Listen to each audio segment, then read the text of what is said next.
Nous sommes ici à Noyelles-sous-Lens, un village au cœur du pays minier. C'est mon pays. Je l'aime. Je l'aime parce que j'y suis née.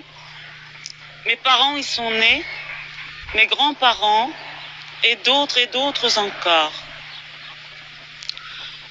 Chaque fois que je mets un pas devant l'autre, où que ce soit, je sais que l'un des miens y a peiné, a travaillé, a été l'un des artisans de ce qu'est devenu ce village et toute cette région. Je serais très heureuse si vous accordiez les 3/4 d'heure nécessaires à connaître mon pays. Et peut-être que vous l'aimerez aussi. Ce que vous venez de nous dire, mademoiselle Langlo-Lemaître, nous montre déjà que vous serez, j'en suis sûr, la meilleure introductrice pour connaître mieux cette région de France. Je dis bonjour à tout le monde cet après-midi. Nous allons une nouvelle fois découvrir une région de France avec une téléspectatrice. Vous êtes celle-ci aujourd'hui. Pour une région qui est peut-être moins favorisée que celle que nous avons vue en dernier lieu, la Corse par exemple. Il y a peut-être ici moins de richesse touristique, mais nous allons découvrir autre chose, n'est-ce pas? Ici, vous allez découvrir une âme. Vous allez découvrir des gens qui aiment leur pays quelquefois parce qu'il a beaucoup souffert. Il m'arrive à moi aussi de penser que mon pays, je l'aime comme un enfant qui aurait eu un accident, qui serait un peu fragile et qu'il faudrait aimer davantage que les autres. Le bassin minier s'étend en écharpe sur une centaine de kilomètres de longueur, de la frontière belge jusqu'à Bruyères-en-Artois environ, et nous sommes là tout à fait au cœur. C'est tout à fait le cœur de ce pays minier. Vous le voyez, Lens est justement au milieu de la base un triangle qui serait Béthune, Douai, Arras. C'est un tout petit triangle d'ailleurs. C'est un tout petit triangle. C'est la région minière exactement. C'est une région qui, au cours du siècle dernier et de ce siècle qui vient de s'écouler, s'est beaucoup modelée, transformée grâce à l'industrie. C'est une population qui, en 50 ans environ, s'est décuplée. Ainsi, dans mon village où il y avait 850 habitants à la naissance de ma mère, il y a maintenant 10 900 habitants. Elle a un caractère industriel, un caractère agricole, un caractère également urbain.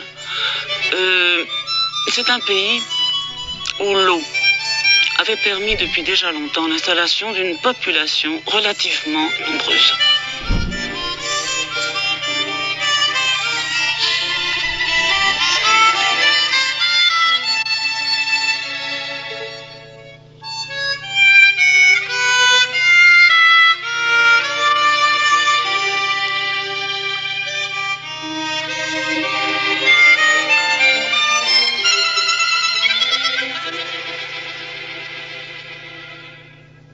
Mademoiselle Langlo, vous avez tenu à nous amener ici même parce que dans cette même image, nous voyons un champ de blé qui a été moissonné il y a quelque temps déjà, un village, un terril, et tout cela résume Noyelles-sous-Lens.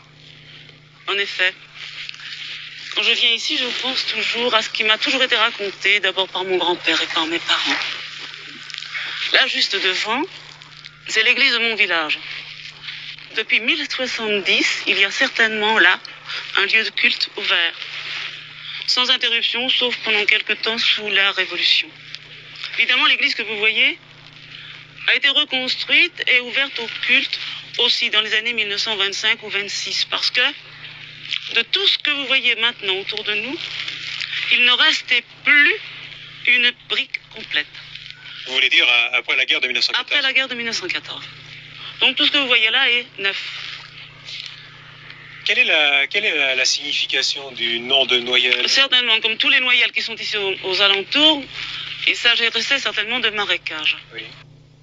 Parce que tout l'ensemble était marécageux et chaque village, en réalité, est un petit piton calcaire sur lequel on s'était installé. Il y a une chose qui est extrêmement frappante, c'est que moi j'ai connu Noyelles et la ville d'Arles que vous voyez plus loin, Oui. et puis le puits 21 qui apparaissait sur le même plan que Noyelles. On peut donc supposer que Noyelles s'est encore enfoncé. Ce sont les affaissements qui sont provoqués à la fois par la houille qu'on a extrait, les terrils que nous voyons, et puis aussi le Oui. poids. Et puis aussi, il faut tenir compte de la nature du terrain, qui est un terrain marécageux, qui par conséquent est plus mouvant et s'enfonce plus.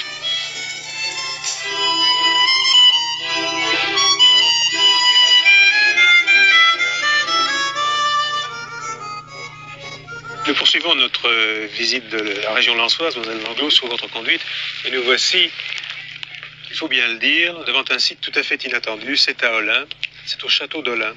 Oui. Et vous avez voulu nous le montrer parce que il prouve quelque chose à quoi vous tenez beaucoup, c'est qu'il y a dans votre région, mal connue, si mal connue, en fin de compte, beaucoup de diversité. Alors ce château, qu'est-ce qu'on peut en dire?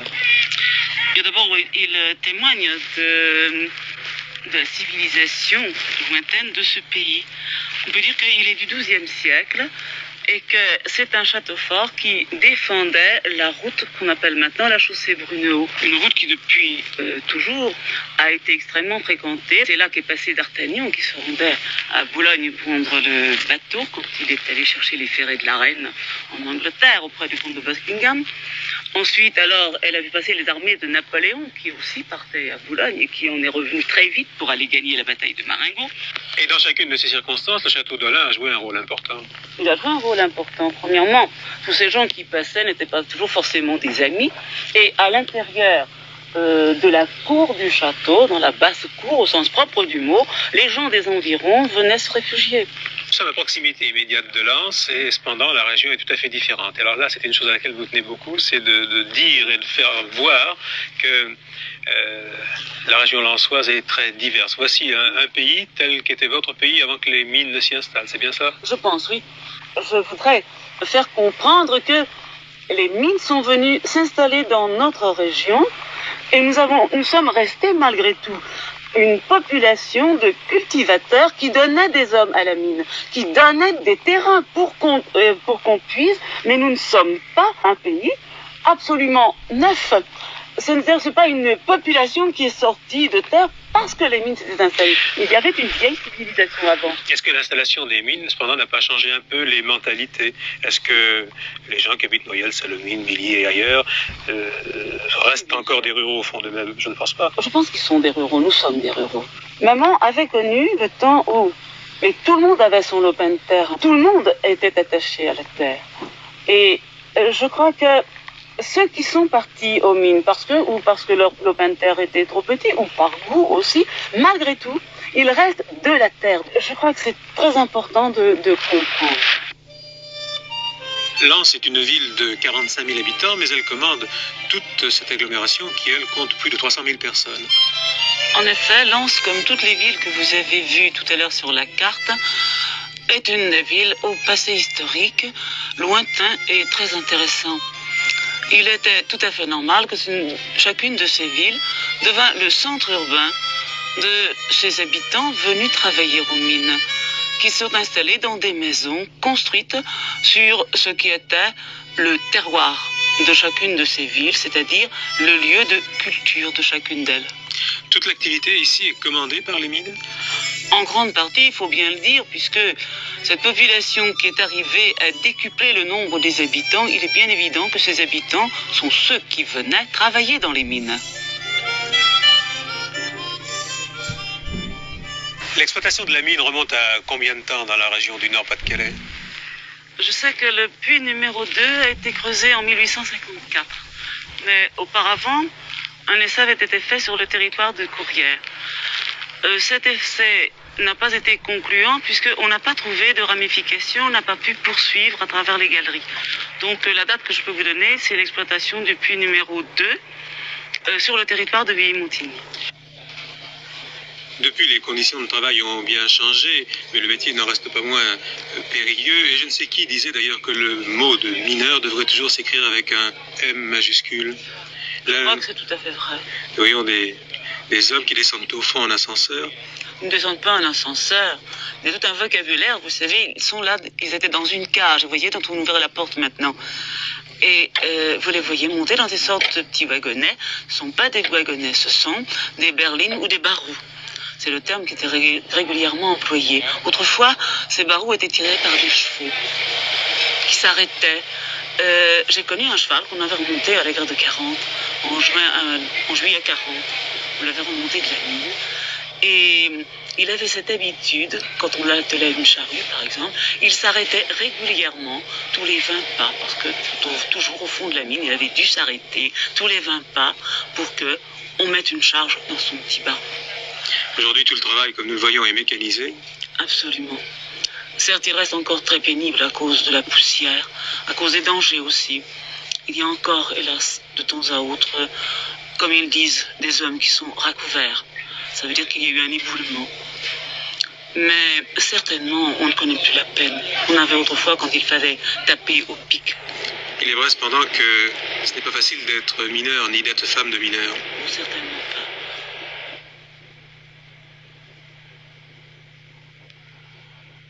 Être femme de mineur, c'est bien, oui.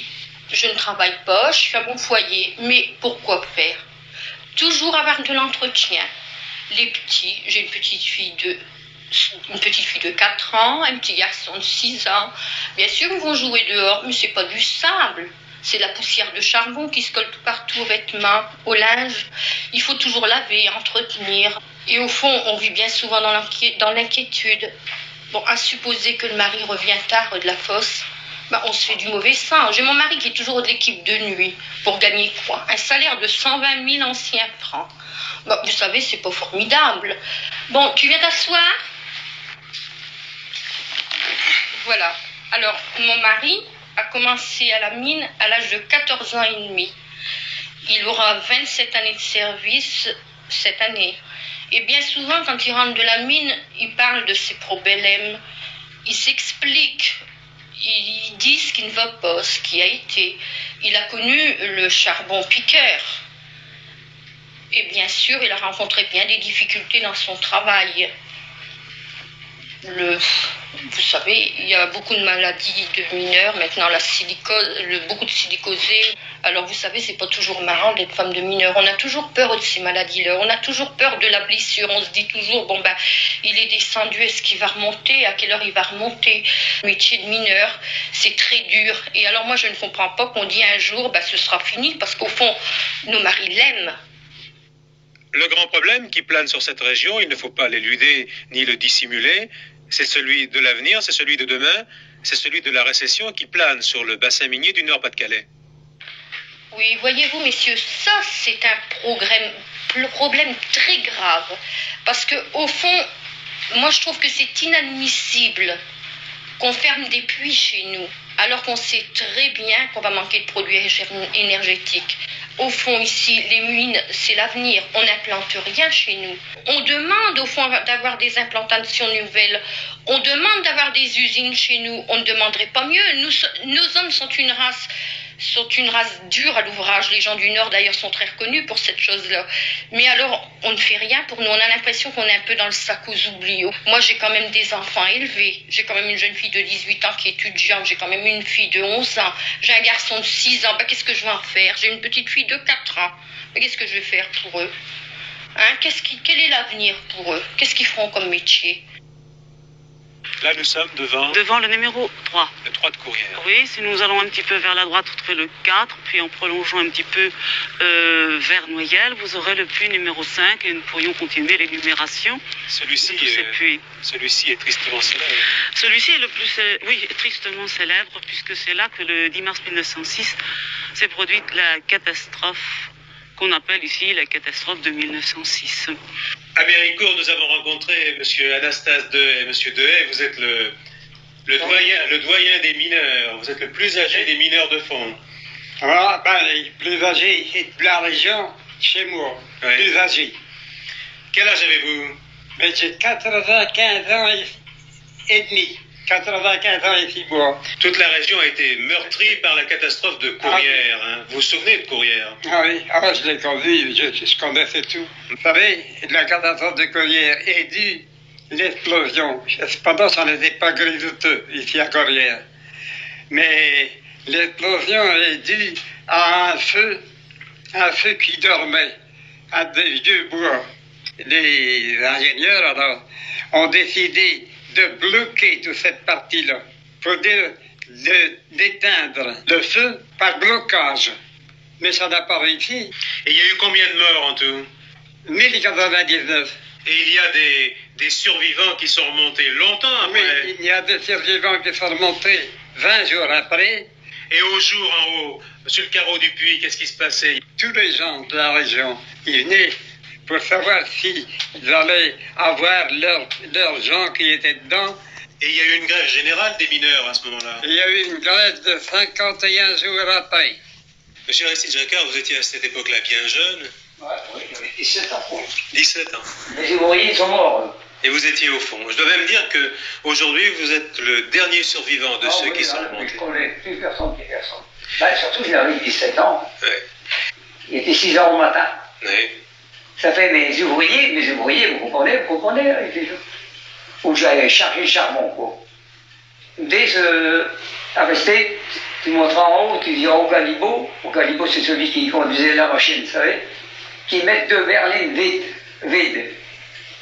Bon, elle est arrivée au milieu du plan incliné, voilà, culbuté, L'explosion. et 10 positions. Ouais. Pendant combien d'années vous avez travaillé au fond? Ah ben, exactement, j'ai travaillé au front pendant 35 ans. Et le reste, j'ai travaillé dans des travaux du jour, vous savez. C'est un beau métier d'être mineur? Oh, un beau métier. Hein, vous savez, il est tellement beau qu'il y a plus personne qui veut y aller.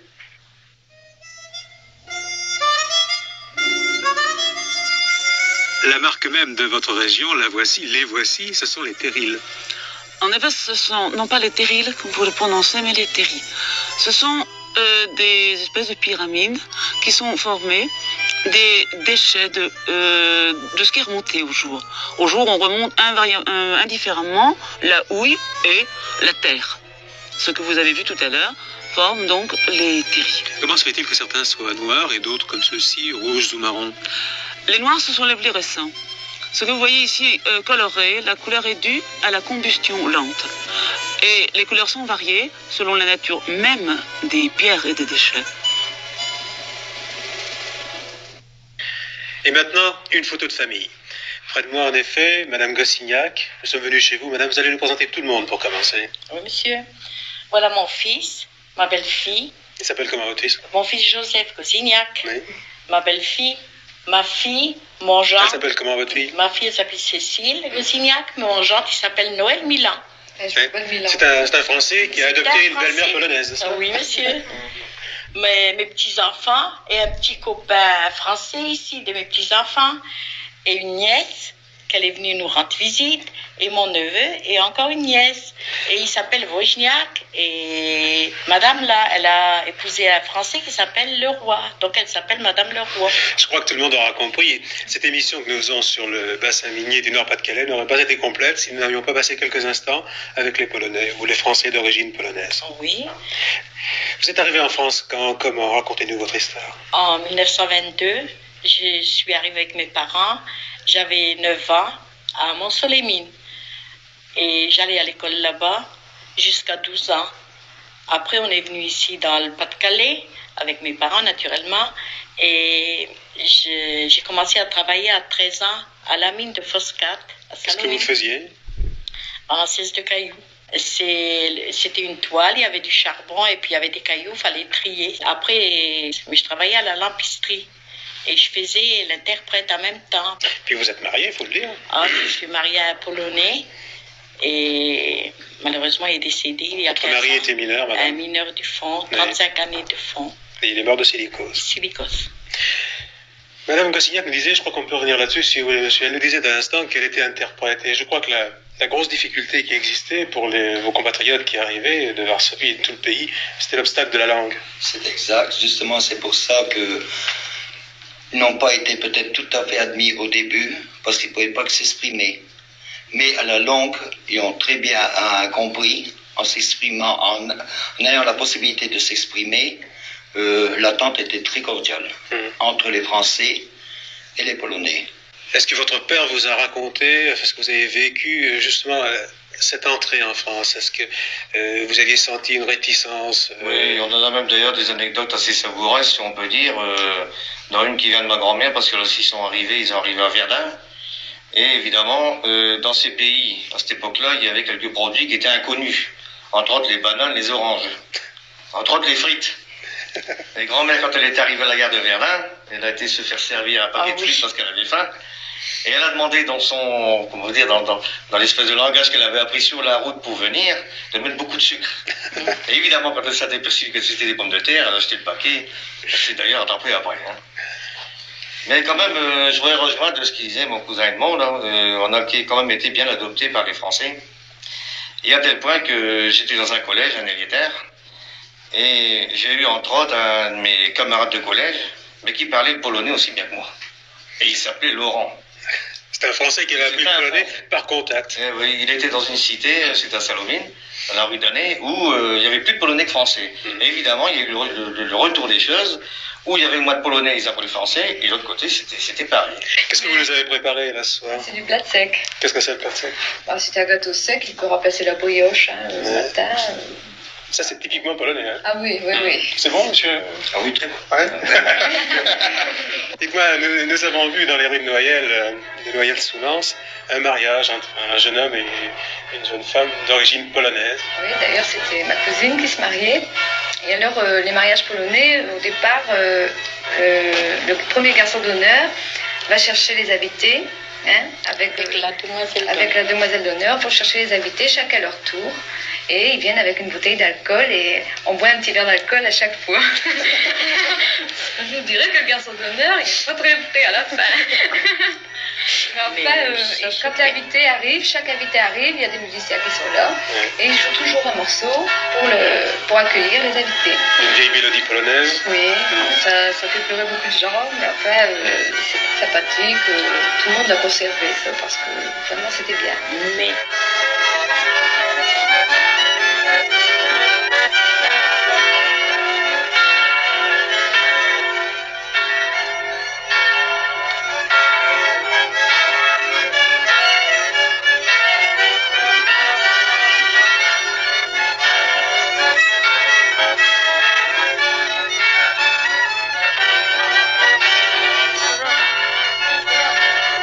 Je voudrais vous poser une dernière question, Madame Gassignac. On voit bien souvent que lorsque des étrangers arrivent dans un pays, tout ne se passe pas très facilement. Mais en fin de compte, l'arrivée des Polonais en France, en fin de compte, c'est plutôt une belle histoire. Oh, bien sûr. Oui. Bien sûr, nous, c'était, faut ainsi dire, que de la misère, faut ainsi dire, on est venu ici pour le bon pain blanc. Oui. Et je voudrais bien voir encore mes arrière-petits-enfants. Mais on reviendra. J'espère. On reviendra. Vous viendrez dans 20 ans. Je vous donne rendez-vous. Peut-être même pas. Ouais. Oh non, pas dans 20 ans. Peut-être même pas.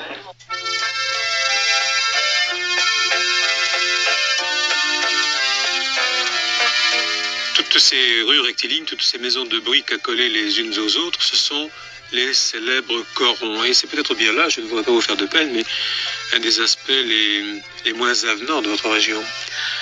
Je vous accorderai que ça ne paraît pas avenant. J'en suis absolument d'accord. Seulement, quand ce genre de coron a été construit, c'est-à-dire les maisons les unes à côté des autres, c'était à la fin du siècle dernier, ou tout à fait au début de ceci. Si vous vous reportez au roman qui était écrit à cette époque dans les milieux ouvriers, vous verrez qu'ils étaient infiniment plus mal lotis dans l'ensemble de la France, dans le reste même de l'Europe, que dans ce pays. Et d'ailleurs, vous voyez, on a tout de même fait des efforts. Les maisons ont été accolées d'abord 2 à 2. Et on peut dire que c'est presque le type de maison individuelle.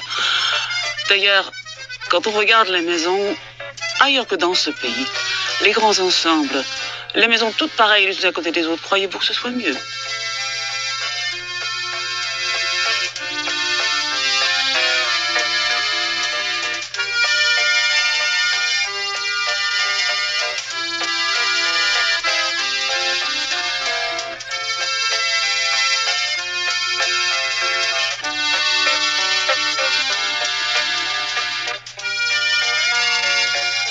Vous êtes mineur, monsieur?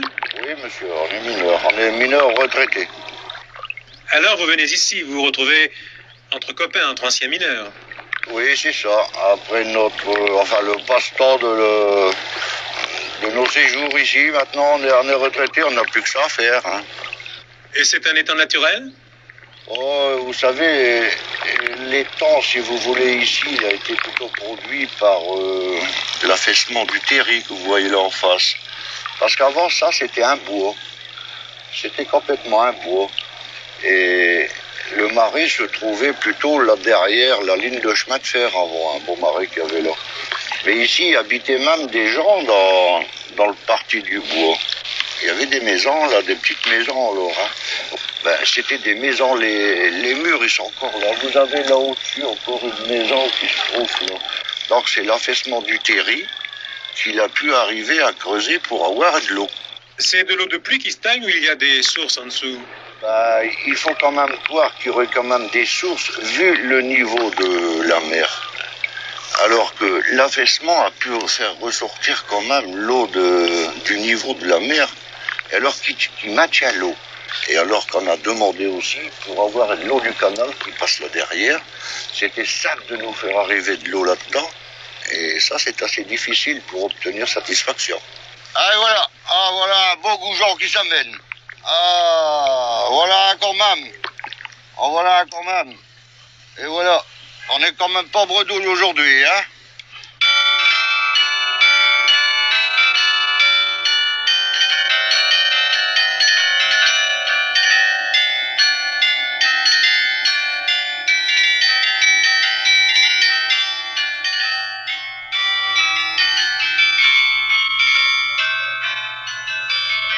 À Douai, il fallait que nous rendions visite aux carillonneurs de Douai, car le carillon et le beffroi de Douai sont sans doute ce que l'on connaît le mieux de cette ville. Que représente le beffroi pour une ville du Nord, monsieur Lannoy? Le beffroi était le symbole des libertés communales dans nos régions, et le carillon qui se trouve dans la plupart des beffrois du Nord est en quelque sorte l'âme de la cité. Il sonne les heures joyeuses, les heures tristes, enfin tous les événements de la cité. C'est une très vieille tradition? C'est une très vieille tradition. Ici, nous trouvons trace de justement Douai des plus anciens carillonneurs connus en 1391. Et il y a eu des carillonneurs sans interruption depuis, et je suis d'ailleurs le 34e. Oui. Comment devient-on carillonneur, monsieur Lannoy? Eh bien, dans le temps passé, c'était des traditions familiales qui se perpétuaient de père en fils. D'ailleurs, je descends d'une lignée de carillonneurs depuis le XVIIIe siècle. Mais il est certain que la technique moderne ne permet plus maintenant d'apprendre ça en famille, si j'ose dire, d'une manière artisanale.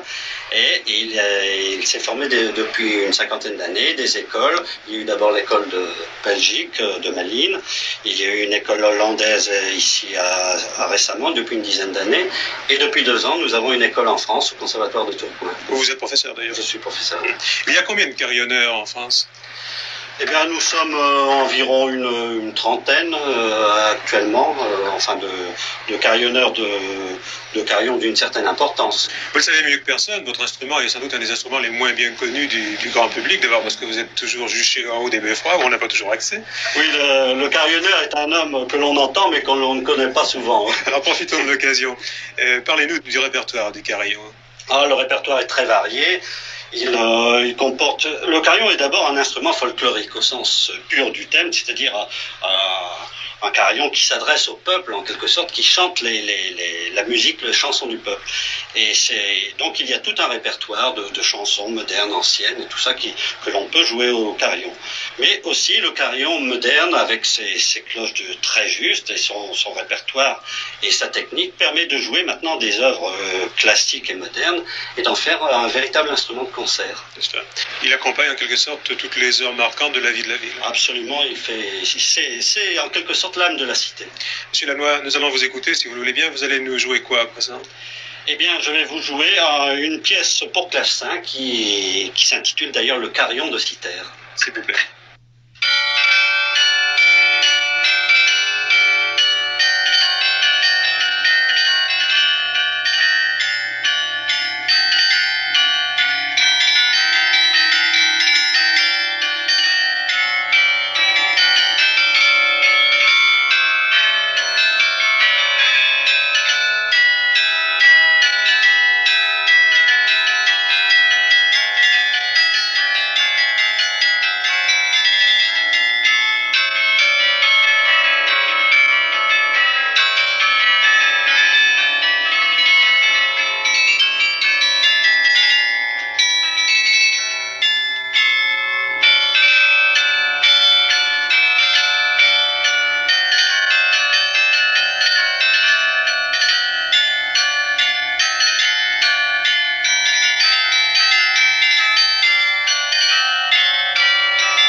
carillon, c'est l'heure inattendue et folle que l'œil croit voir, vêtue en danseuse espagnole apparaître soudain par le trou vif et clair que ferait en s'ouvrant une porte de l'air.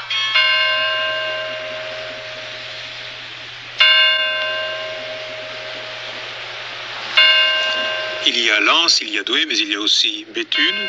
Oui, Béthune est un des centres urbains importants de la région minière.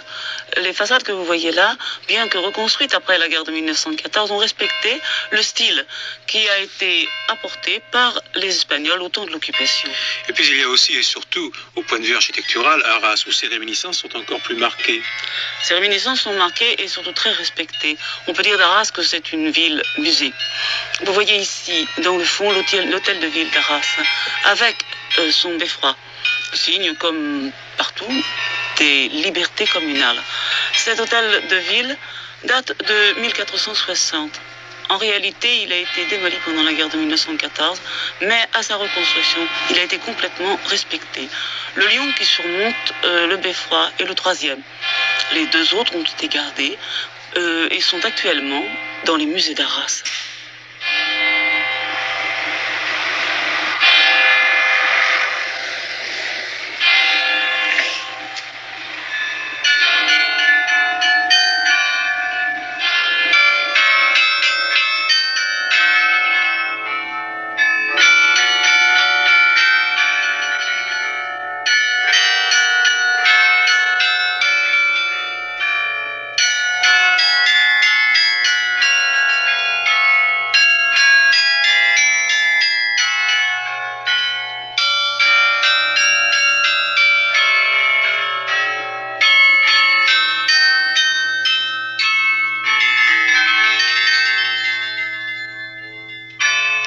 Écoute mon cœur, écoute la harpe du vent de chez nous, du pays d'Artois.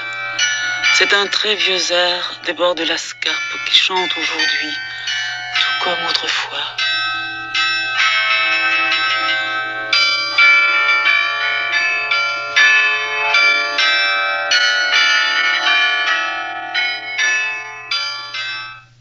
Aux portes de Lens, il y a toute une série de villages, Ablain-Saint-Nazaire, Neuville-Saint-Va, Vimy, c'est-à-dire Lorette, tout le plateau de Lorette, tous ces villages qui ont été si souvent cités pendant la guerre de 14-18. Et oui.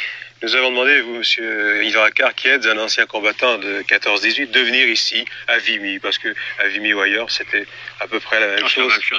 Et ben, ce qui me frappe beaucoup, c'est de voir, là nous avons évidemment circonscripté pour les besoins de la cause, mais de voir à l'endroit exact où elles étaient, qu'ici il y avait les lignes canadiennes, et là, les lignes allemandes, et il y a quoi? Il y a 25 mètres au point de vue. Même plus près que ça. Même plus près.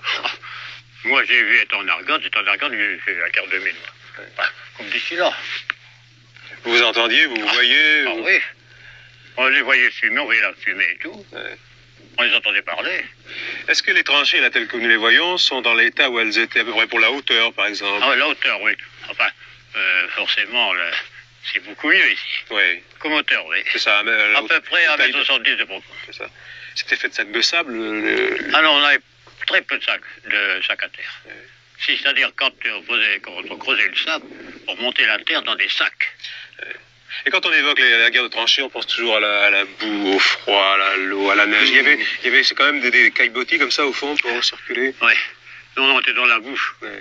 Moi, j'ai vu quand j'étais blessé, vous savez, on ne pouvait pas enlever mes bottines, mes godillots. Oui. J'étais collé de boue.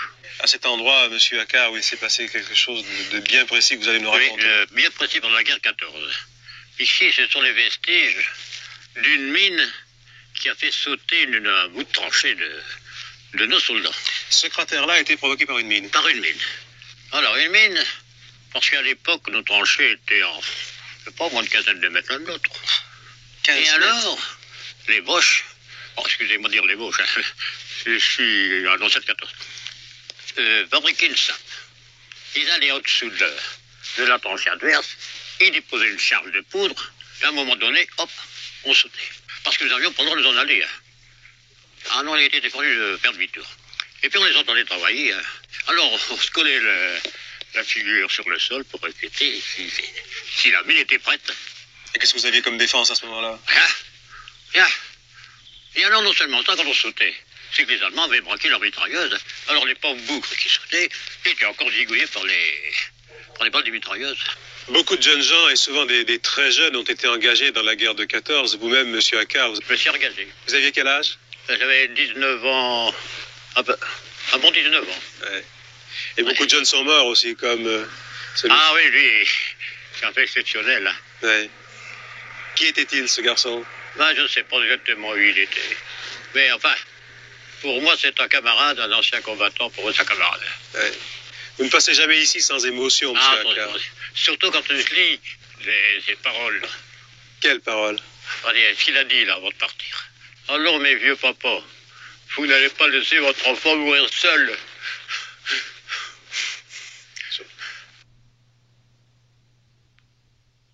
Ce que nous venons de voir, ce que M. Accard vient de nous dire, fait mieux comprendre à ceux qui ne connaissent pas votre région, Moselle, combien le 14 est encore présent en fin de compte ici, de quel poids il a pesé sur cette région. Oui, je pense que moi qui n'ai que des souvenirs à partir de 1917, je sais que c'était en effet très très pénible. Toute la zone qui est en dehors des collines était une zone absolument ravagée. Et on peut dire de mon pays ici que c'est une terre de souffrance. Et entre Lens et Arras, entre Béthune et Arras, pour rappeler aujourd'hui encore cette souffrance, toute une série de monuments, de mémorials. Nous voici à Vimy. Oui, en territoire canadien. Ce monument rappelle le sacrifice de 75 000 Canadiens venus en France défendre leur mère patrie. Le monument aux Marocains.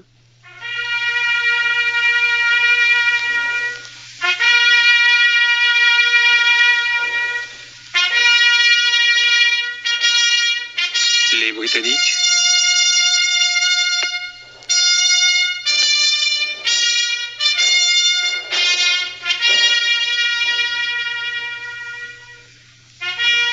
Les chasseurs alpins. Les Tchèques. Les Polonais. Les Allemands.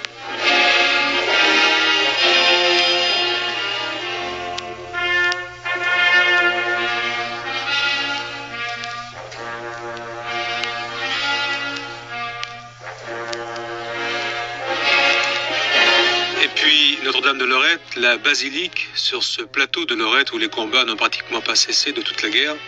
Ils ont duré en effet pendant toute la guerre. Jamais les Allemands n'ont pu grimper jusqu'à Lorette, comme ils disaient. Ici, c'est le cimetière français avec les tombes aussi des musulmans et des Israélites. Oui, là sont enterrés 62 000 Français. Une partie avec leur nom inscrit sur les croix. Les autres, dont les os ont été rassemblés dans les ossuaires, ce sont les inconnus. Puis 65 000 Britanniques. Et aussi 129 000 Allemands.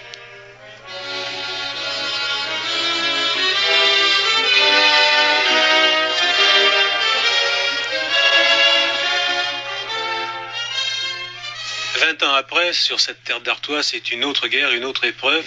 Madame Émilienne Ducatel, vous allez nous parler, vous, de quelque chose que vous avez bien connu, que vous avez vécu, c'est la résistance à Lens.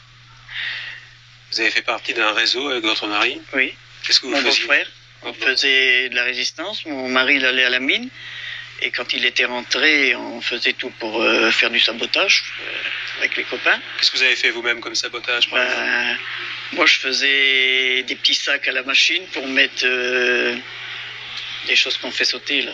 La dynamite? La dynamite. Ouais. Et puis eux, ils allaient travailler. Et après ça, on a été dénoncés. Il y en avait un qui faisait travailler pour les Allemands. Alors, on a été ramassé le 1er juillet 1943. C'est un Français qui vous a dénoncé? Ah oui. Ouais. Il restait pas loin d'ici. Ouais. Oui. Et vous avez été arrêtés tous les deux? Oui, le même jour. Alors, on nous a conduits au commissariat. Et lui, on l'a ramené pour qu'ils disent la place où les armes elles étaient cachées. Après, ils nous ont emmenés à Los.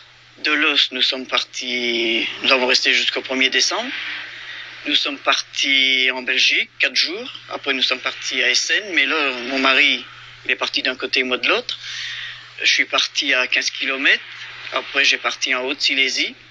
De la Haute-Silésie, je suis revenu à Ravensbrück, et de Ravensbrück, j'ai reparti sur Mathéosen. Et tout cela a duré 2 ans. 2 ans. Mais c'est long. Je pense bien. Voilà. Et il y a eu beaucoup de femmes qui ont fait de résistance dans la région lensoise. Beaucoup. Malheureusement, il y en a beaucoup qui sont restés là-bas. Et les mineurs, qu'est-ce qu'ils ont fait? Ben, les mineurs, ils faisaient comme mon mari. Hein. Il y en a, c'était pour les tracts, il y en avait, c'était pour du travail. Et chacun avait son travail à faire. Ils arrêtaient la production aussi, je crois. Ah oui. Quelle était la raison qui vous animait? Ben, c'était pour sauver son pays. Oh non, ça s'oublie pas. Et moi, je sais pas comment que je suis revenu. Ils m'ont fait des piqûres au sein. Je ne sais même pas qu'est-ce que c'était comme produit. On n'a jamais su. Malheureusement, j'ai perdu mon mari, ça va faire 12 ans. Des suites de sa déportation. Suite de sa déportation.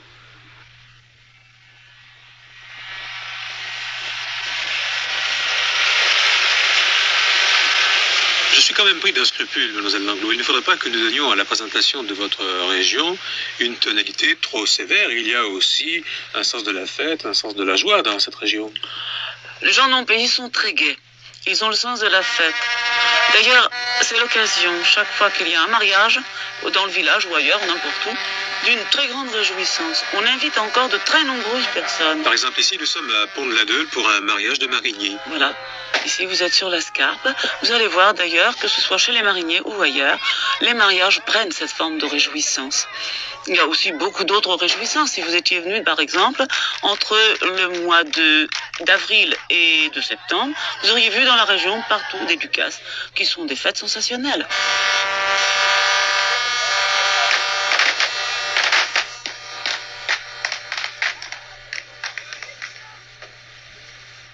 Nous sommes ici devant une pierre. L'anecdote qui s'y rattache montre que nos ancêtres ne manquaient pas de facéties. Vous voyez une plaque ici écrite en patois qui montre un petit peu le sens de l'anecdote. En patois, on dit si t'es bête d'être femme, assiste-te sur gale. Ça veut dire si tu es fatigué, si tu es las de ta femme ou si tu veux te débarrasser de ta femme, assieds-toi sur le gale. Tout cela parce que cette pierre, au temps des druides, avait une manie extrêmement délicate pour les ménages. Chaque fois qu'une femme avait trompé son mari, pendant la nuit, la pierre allait se placer juste devant la maison. Le lendemain, évidemment, les scènes de ménage étaient furieuses aussi. Un célibataire compatissant, un jour, s'en vint attacher le gale par cette chaîne. À partir de ce moment, les foyers de Cochin redevinrent silencieux et paisibles.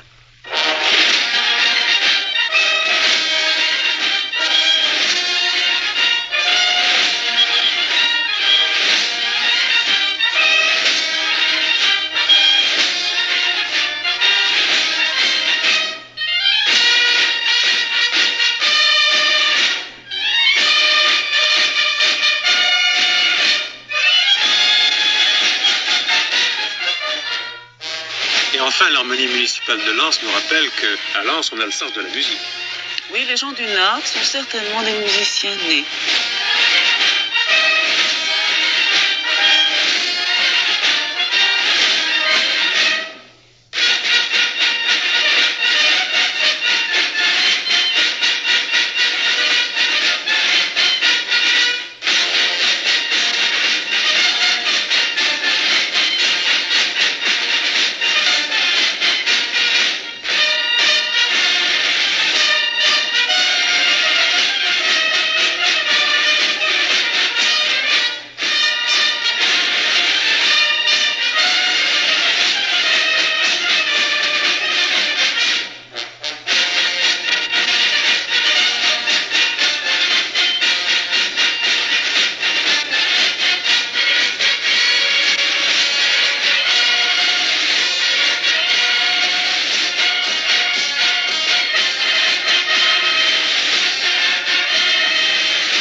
Bonsoir. Vous êtes là au milieu de votre jardin, il faut que vous nous expliquiez ce que vous êtes en train de faire.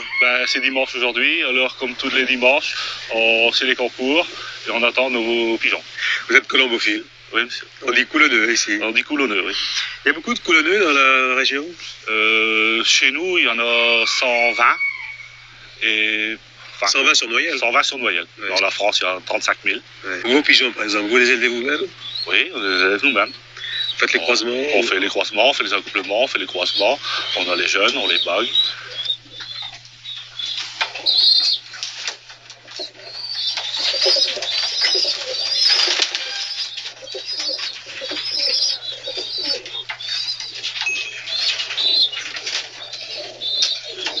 Parce qu'il y en a qui font de meilleures performances que d'autres, bien sûr. Bien sûr, il y a des pigeons de plusieurs races. Il y a des races de vitesse, il y a des races de demi-fond, il y a des races de fond. Les pigeons que vous avez, vous les identifiez. Chacun a quelque chose de bien précis qui lui permet de le reconnaître. Il y a une bague matricule qui est signalée à la fédération. On la met quand, cette bague, sur le pigeon? Vers l'âge de 7 à 8 jours. C'est ça. Et il la garde toute sa vie? Toute sa vie. Il y a un numéro qui permet de le reconnaître? De le reconnaître. Et on a sa carte d'identité. C'est ça. Et qui est enregistrée sur notre carnet de colombier. De la même façon qu'un sportif, un pigeon, ça se prépare. Ça se prépare, oui. Et longtemps d'avance. Et dans les quelques jours qui précèdent une course, vous leur faites subir un entraînement spécial? Oui, une fois par semaine, nous avons des entraînements. Ça se passe de quelle manière un entraînement d'un pigeon? Il y a un convoyeur qui fait un ramassage d'une association et qui nous lâche les pigeons à environ 80 km. Ça, ce sont des vols d'essai? Des vols d'essai pour entraîner les pigeons de tout âge. Comment se passe une course? Alors, les pigeons sont donc rassemblés par association colombophile comme la vôtre? Oui, le samedi, nous allons alloger nos pigeons. Ça consiste à mettre une bague en caoutchouc à la patte du pigeon. Pour l'identifier? Pour l'identifier et pour savoir lesquels ils vont rentrer les premiers. Alors, on va le montrer. Voilà. Alors ici, c'est mon premier paquet. Oui.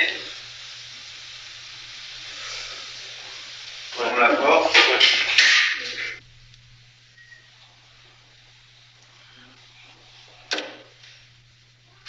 Alors, on porte son numéro sur la feuille d'engagement. Oui. Ici.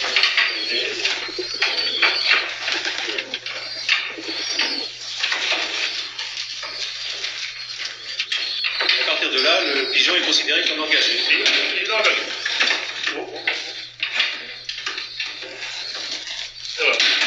Et alors, à partir de ce moment-là, c'est le plus difficile qui commence pour vous, c'est l'attente? Ah oui, c'est l'attente, c'est ça le plus dur pour nous.